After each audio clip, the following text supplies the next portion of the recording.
Sir, நிர்வாக குழுல சுமூக தீர்வு எட்டப்படுமா? இந்த கருத்து முரண் களையப்படுமா? நிர்வாக குழு நடக்கும் போது தான் தெரியும். இன்னைக்கு கூட இருக்கு நிர்வாக குழு, அந்த கூட்டத்தில் தான் தெரியும். இரண்டு தரப்பையும்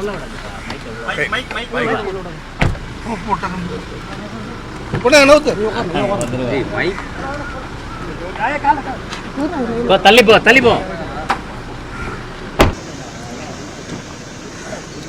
சார், நிர்வாக குழுல சுமூக தீர்வு எட்டப்படுமா? இந்த கருத்து முரண் களையப்படுமா?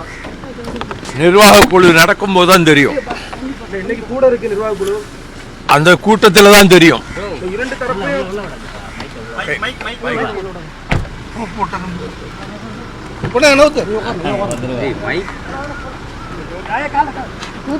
தள்ளிப்போ